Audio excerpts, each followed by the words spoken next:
Fala pessoal, beleza? Boa noite. Recap de hoje, no dia 18/6, mini índice, contexto e movimentação do preço, né? Barras sobrepostas mantendo lateralidade, né, pessoal? Um ponto que a gente havia batido aqui na manhã de hoje, né, é o fato dessa barra, né, ter fechado contida dentro da máxima e da mínima da barra anterior. Esta barra também fecha contida dentro da máxima e da mínima da barra anterior. Normalmente, quando a gente tem esse tipo de movimentação, como barra sobreposta, né, lá dentro do da movimentação intraday, a gente tem algum tipo de lateralidade, tá? Não tivemos ainda uma correção real, né, pessoal? Então, quando tivermos aqui uma primeira renovação de máxima, né, a gente vem batendo nessa tecla. A localização até é interessante, né? A gente está vendo que, mais uma vez, né, quando o preço faz novas mínimas ali, ele acaba, né, tendo a presença de compradores, né, participando baixo, né, nessa movimentação.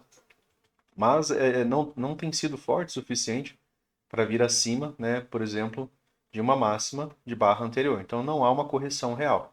Ainda dentro dessa leitura, importante a gente relembrar, né, que a gente teve aqui uma falha de H3, né, em contagem de barras aqui, né, pós esse micro canal, ciclo extremo, contagem de barras H1, né, aqui H2, depois aqui tivemos uma H3. Essa H3 falhou, né, por essa barra, né, uma excelente outside, e essa movimentação aqui ficou ainda com a premissa de duas pernas, né, a partir de que do ponto, né, que tivemos aqui algum tipo de correção, tá? Então não tivemos correção, esse pequeno gap aqui permanece aberto, né, bem discreto, tá? Mas é um gap. Então, quando o mercado conseguir, né, uma nova máxima, talvez ele possa conseguir fechar esse gap aqui também. Então, saindo aqui do MC, do diário, a gente vem aqui para o M60. Então, hoje, pessoal, tivemos um gap de média, né? A gente havia conversado, né, sobre uma das possibilidades, né, do mercado, por exemplo, abre com gap de alta, abre fazendo esse gap de média. Antes disso aqui, a gente vê já uma atividade bem lateral, né, do mercado, a gente vê bons impulsos de alta, vê retomada dos vendidos, impulso de alta, retomada dos vendidos. Então o mercado vinha já, apesar de ainda, né, a movimentação ser de tendência, mantendo ali seus topos, né, cada vez mais baixos, né, ainda assim a movimentação ela era uma movimentação com impulsos de alta forte, né? Então, sempre que o mercado acabava fazendo aqui ó, uma nova mínima, o mercado acabava fazendo um bom impulso de alta. Um dos ensinamentos do AL, né, é que a gente aprenda com a movimentação do preço. Então, aprendendo com a movimentação do preço, né, o preço poderia encontrar compradores de novo nessa mesma região. Tá? Então, a gente tem uma, tem duas, tem três puxadas, né, que era uma das marcações, né, que a gente havia deixado ali para a parte da manhã. Então, hoje, né, agora, tivemos aqui um gap de média. Né? Antes disso daqui, tendência, ó, você vê aqui que você tem pelo menos 30 fechamentos aqui, né, em sua maioria abaixo da média móvel de 20. Tivemos esse daqui, né, que é muito pouco da barra, né, fechando fora, ainda não chegava a nos dizer que essa movimentação aqui, por exemplo, né, tinha enfraquecido, né, que essa tendência tinha enfraquecido. Essa barra ela já fecha mais da metade do seu corpo fora da média móvel de 20. E hoje pela manhã, né, quando essa barra fechou, a gente citou a possibilidade do gap de média. Né? Já a gente vai para tempo menor e entender um pouco mais de justificativas. Tivemos aqui, né, hoje, no dia de hoje, um gap de média. Tá? O gap de média está aqui com essas duas barrinhas. Tivemos uma venda, né, desse gap de média dentro daquele estudo que a gente tem, né, sobre que fizemos, né, no final de semana ali sobre gap de média. Então, dentro da leitura de gap de média, a gente tem uma venda, né, de L1, certo? E a gente tem uma venda de L2, são as duas vendas narradas de livro, né, pelo Al. Tanto essa venda quanto essa venda. Retomando um ponto, pessoal, interessante, gap de média, né? Ele é interessante nesse tipo de cenário aqui. Ó. Por quê? Porque ele é lateralidade. O gap de média é um início de uma movimentação para lateralidade.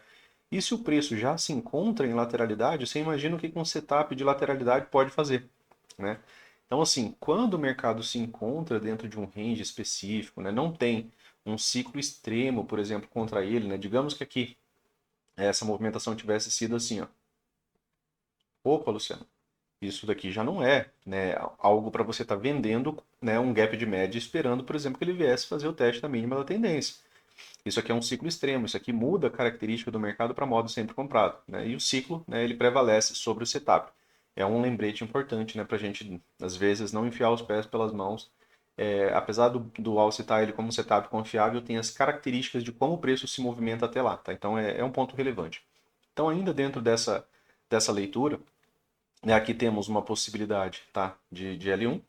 E se, né, no dia de amanhã o mercado tiver uma perda de mínima de L2, essa movimentação ainda pode vir, né, aqui testar a mínima da tendência. Por quê? Porque isso daqui é lateralidade e o gap de média é um setup que precede a ideia de lateralidade. Como assim precede a ideia de lateralidade, Luciano? A função do gap de média é iniciar uma lateralidade.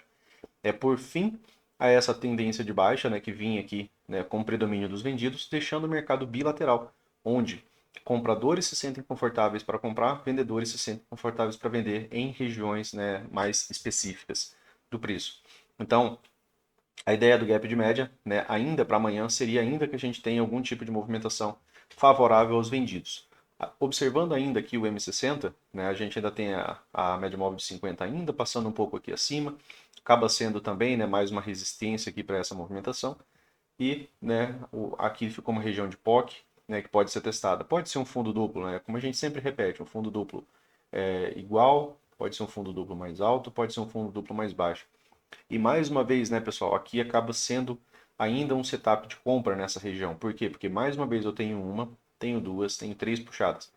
A gente não faz nenhum esforço, né, para chegar nessa wedge robô e vários outros traders conseguem enxergar essa movimentação de maneira bem clara, fácil, né, sem muito esforço. Então, ela é bem interessante. Também tem uma boa proporção, né, aqui em relação ao número de barras, né, assim como havia entre essas outras duas aqui, tá? Então, são pontos relevantes e interessantes, né, para a gente pontuar e relembrar. Então, dentro dessa movimentação aqui, para amanhã, né, a gente ainda tem uma predisposição um pouco melhor, né, do mercado vir para uma movimentação de queda. Ainda, né, que ele tenha conseguido esse gap de média, a gente está com bastantes barras sobrepostas e o gap de média tem a premissa de teste da mínima. Como falamos, né, aqui ainda seria uma possibilidade de compra. Principalmente, né, porque o gap de média, a função principal dele é iniciar uma lateralidade. Então, comprar baixo em algum modo sempre comprado, né, que se inicia aqui, às vezes se inicia, né, como a gente falou aqui, um próprio barbed wire, né, nos dando a ideia de uma final flag aqui próximo da região de mínima, pode dar um trade interessante. Às vezes a gente vê o preço acelerar aqui e aí a gente pode participar, porque a gente construiu um sentido para toda essa movimentação, tá? Essa é a ideia, né, do estudo de contexto. Então a gente vem aqui para o 15 minutos, né, para a gente dar uma pensada aqui e conversar um pouco sobre o dia. Aqui está o Ed, né, pessoal? Aqui eu acabei fazendo essa compra inicial, né, mas eu ainda esperava que o mercado viesse fazer algum outro tipo de teste aqui abaixo, né? Acabei comprando aqui, mas eu acabei encerrando essa compra cedo. Também tinha notícia 9h30, né, pessoal? Então isso complica um pouco as coisas, né? Então você só tinha duas barras ali para lidar. Então acaba sendo melhor, né, a gente às vezes encerrar ali durante a notícia e esperar uma movimentação melhor do preço. Mas aqui no 15 minutos era importante só para você ver, né, que você tem aqui essa movimentação de três puxadas, né? Teve mais dos amigos que também pegaram essa compra, né, nessa região, pensando na ideia de falha de fundo, né, ainda dentro da ideia da wedge, né, extremamente clara. E parabéns, né, pela entrada. É uma entrada de contexto, é uma entrada rápida, é uma entrada mais difícil, né, mas é uma entrada técnica, né, que foi feita longe das médias, tinha espaço para retorno, né, então fazia ainda sentido a compra, né? Parabéns pela execução do trade ali. E ainda, né, aqui dentro do 15 minutos, né, tinha, né, teve depois uma falha de wedge aqui, né, pessoal? E teve essa movimentação aqui que foi bem climática. Aqui conversamos sobre a possibilidade de uma venda. Essa venda, pessoal, era um retorno às médias, tá? E ainda dentro do 15 minutos, né, eu queria conversar com vocês sobre a ideia de contagem de barras. Apesar da gente ter feito lá no 5, às vezes compensa a gente estender aqui o tempo. Eu mantenho, né, essa tela aberta e acabo fazendo isso daqui de maneira constante, mas é importante vocês também realizarem. Então aqui, ó, você teve um bom impulso de alta.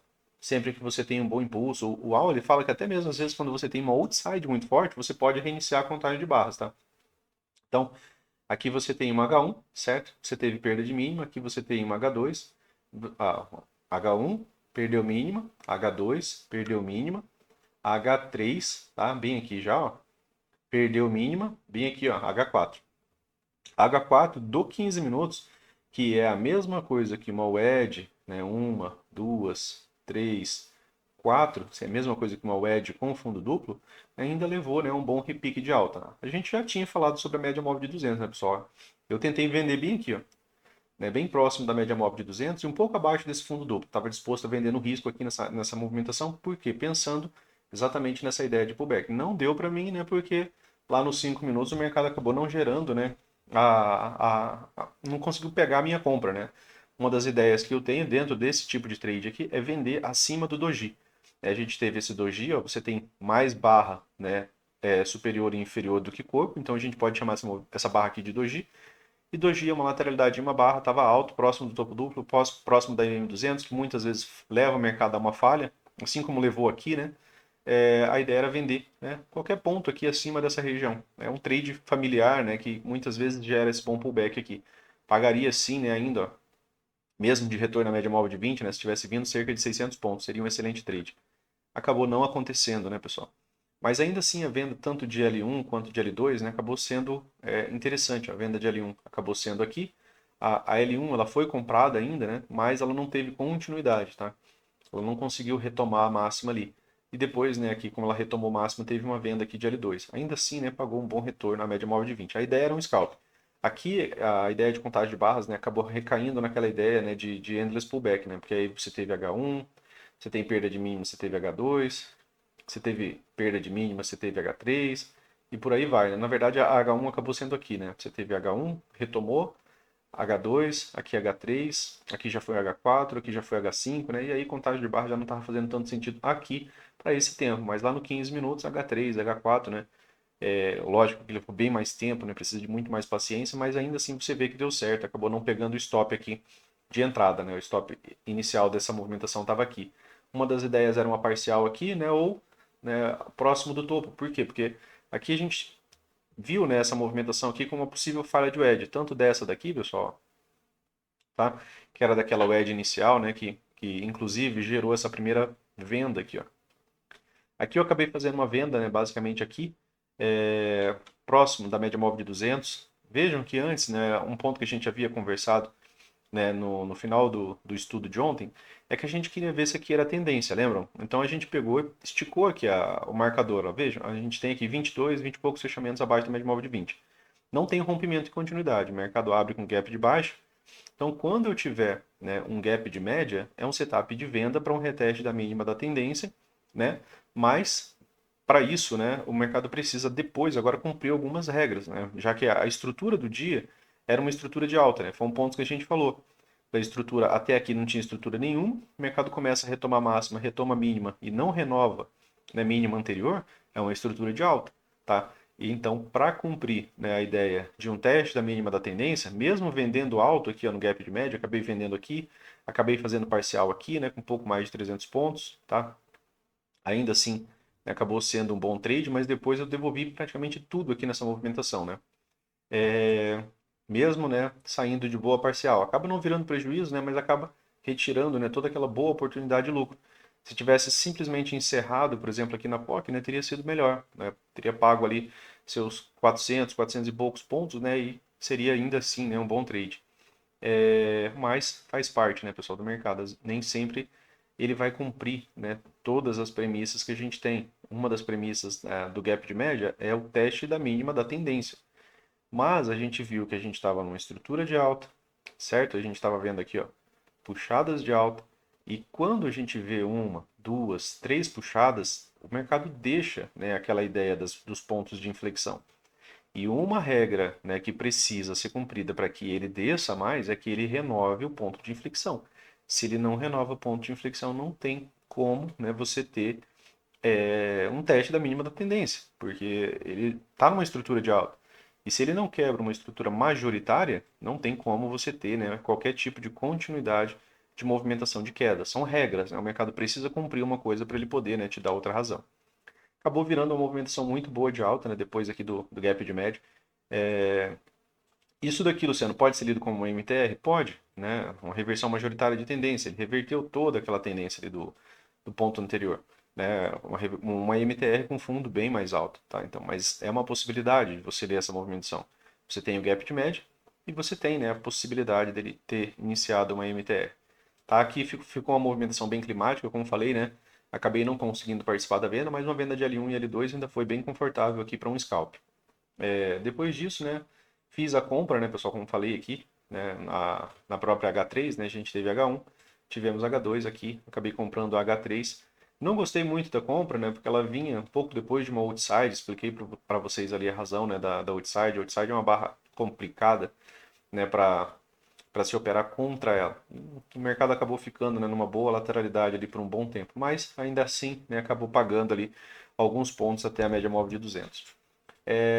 Um outro trade, pessoal, depois disso daqui, né, depois de encerrar a compra, a média móvel de 200, aqui, né, se vocês observarem, deixa eu só colocar um marcador aqui para vocês observar essa ideia de ligar tempos gráficos, né? Deixa eu só colocar essa marcação aqui. E aí a gente... Opa, não deu certo aqui. Não adianta nada eu fazer a marcação aqui e não mudar o que eu queira que apareça ali nos outros tempos gráficos, tá? Ó, aqui nos 60 minutos era a barra do gap de média. Né, eu tive aqui essa barra aqui anterior, ó, sem tocar 20, e aqui, né, era o preço fazendo a formação do gap de média. Ele estava alto aqui, depois ele veio descendo, tá? Mas eu tinha aqui a mesma ideia, né, que a gente falou lá dos 5 minutos. A ideia de vender alto dentro da possibilidade do gap de média, tá? Então aqui no 15 minutos, ó, ficou uma excelente barra, uma outside, saindo próximo da média móvel de 200, ó, essa barra aqui, ó. Mesmo que você tivesse vendido após ela, ou você tivesse visto ela e vendido pelos 5 minutos, né, que ficaria uma venda, né, mais ou menos aqui, ó, tá? Você ainda teria, né, a oportunidade de pegar ali, né, um pouco mais de 400 pontos, tá? Ainda seria um bom trade para hoje. Não fez, né, ainda o teste da mínima da tendência, a gente tem que analisar ali como é que vai ser a L2 dos 60 minutos. Mas tendo a L2 de 60 minutos, isso aqui pode gerar uma boa venda e acelerar aqui para um teste da mínima da tendência, tá? Então fiquem de olho. A região de POC, né, que está marcada aqui, pode gerar algum tipo de ponto de pausa, principalmente se o mercado vier muito esticado. Se ele romper esse fundo aqui, pessoal, você tem o primeiro alvo, o segundo alvo está bem próximo ali da região da POC, então você já tem uma confluência de regiões ali, né, de interesse para o preço, tá bom? Então, deixa eu só colocar aqui nos 5 minutos novamente, né? Aqui no M5, ó, você teve aqui também uma outra outside. Ó. Você teve, na verdade, mais uma série de outsides aqui, né, pessoal, nos 5 minutos. Aqui você teve essa, ó, tá? Uma outside, né, saindo alto, né, dessa região de lateralidade, vindo aqui, né, de uma possível região de nested wedge, topo duplo mais baixo, né, boa barra, né, para ingresso. Stop aqui em cima, venda aqui. Depois você teve um gatilho de confirmação que o seu trade estava indo bem, né? Depois você teve uma outra outside com outro gatilho aqui de confirmação, né, se você entrou mais lá em cima. Se você entrou aqui embaixo, né, o ideal, né, se você entra aqui um pouco mais tardio, stop ainda é aqui, né, para um stop não ficar sendo acionado, né. Mantém o stop aqui, Luciano, deu certo, mas poderia ter pego, tá? Seria ainda assim só um topo duplo, né, vindo de uma movimentação que pode te levar a uma continuidade da movimentação e ainda assim não ter continuidade. Às vezes ele vem, te estopa, né, e depois faz outro outside ou pelo menos uma tentativa de 2BR e aí, né, acaba andando muito a favor, né, da movimentação, só que com você de fora. Aqui, né, foi outra boa oportunidade, né? Como falei, né, já tem contexto, né? Você tinha o gap de média lá dos 60, é um setup bom de venda. Então, você vender por aqui, mesmo que seja nesse primeiro gatilho, no segundo, no terceiro, né, pensando num teste da mínima da tendência, você pegaria alguns bons pontos. Mais uma vez, né, ponto de pausa dessa vez, ó, mais uma vez a MM200, né? É um ponto de pausa realmente bem repetitivo, né, pessoal? Então, muitas vezes a gente tem que pensar ali se vale a pena a gente ter continuar ou realizar lucro já ali. Se não realizar lucro, pelo menos espremer o preço, né? Pegar seu stop e trazer, por exemplo, para a máxima de barras, né? Uma forma de você evitar de devolver demais, né? Uma parte do seu lucro ali. Aqui, né? Lembrando que a gente sempre atua, né, da mesma maneira. A gente tem regras, né? Por exemplo, para rompimento. Barra de rompimento, barra de continuidade. Quando você tem uma barra de rompimento e uma barra de continuidade ruim, você já sabe que não vai ter uma boa continuidade. Então, ou vai ter que ter uma barra seguinte que vai retomar isso daqui, ou não vai ter continuidade. Tá? Então, regras, né, de rompimento. Vocês já estudaram, né, ali naquela parte de rompimento inicial que a gente fez. Essa ideia aqui, né, dessa movimentação. Um dos amigos pediu para eu falar um pouco sobre rompimento e correção, né, que é uma movimentação comum, né, que o preço às vezes corrige demais, volta para fechar esses gaps. Eu vou deixar para pegar isso, né, em um dia que tiver o cenário, né, construído para esse tipo de movimentação. Aqui até tem, né, pessoal? Aqui seria, né, uma ideia de, por exemplo, né, eu tenho rompimento, né, eu tenho rompimento, ó, rompimento, barra de continuidade. Tá? Eu tenho esse pivô aqui também, né, como possibilidade de rompimento. alvos desse pivô aqui, ó. Tá, então, alvos desse primeiro pivô, né, que a gente acaba pegando aqui o menor primeiro, não foram alcançados, né? Então, são pontos também que você pode deixar ali para amanhã. O alvo desse pivô aqui ficou devendo, né? O segundo alvo dele está aqui. E aí aqui até cabe um pouco a ideia, né, de rompimento e correção, né? Porque você teve um bom rompimento, né? Você tem barra de rompimento, barra de continuidade quanto a esse fundo aqui anterior. Só que o mercado faz uma correção tão ampla, mas tão ampla, né, que ele volta às vezes, ó, para fechar gaps abertos. Deixa eu só trocar aqui a ferramenta, que essa aqui fica meio, não fica muito linear. Mas ele volta muitas vezes para fechar gaps pré-rompimento. E aí depois disso daqui ele acaba encontrando, né, uma volta para essas movimentações de queda. Por que que ele volta para essa região, né, pessoal? Porque aqui foi a decisão, né, foi uma barra ampla, foi uma decisão mais forte dos vendidos, né, de participar, né, dessa movimentação. Foi realmente quando iniciou-se, né, um desequilíbrio do mercado. Você vê que aqui, ó, a partir daqui, né, começaram a ficar algumas possibilidades de gaps abertos. O mercado volta para testar essa região, né? Aqui acaba sendo, né, também a possibilidade de uma pequena bandeira de alta, né, canal de alta, bandeira de baixa, né? Mas para isso, né, precisa de rompimento, continuidade. A gente tem que ver se ele abrir com gap de baixa, fazendo a L2 lá dos 60 minutos, essa movimentação pode ganhar algum tipo de aceleração, tá? Então, se abre abaixo da 200, né, aqui, gap de baixa, né, abaixo da 200, boa barra de tendência de baixa, pode ter algum tipo de continuidade também, né? Pode pegar essa projeção, essas projeções de alvo aqui, além, né, dessa última projeção aqui também, tá? Seria aquela última possibilidade, né, o último pivô, né, que você teria aqui para essa movimentação, beleza? Então, valeu, um forte abraço para vocês, né? Qualquer dúvida, manda ali no vídeo, né? Sempre que possível eu tô respondendo todo mundo ali. Valeu, pessoal. Um forte abraço para vocês aí e até amanhã.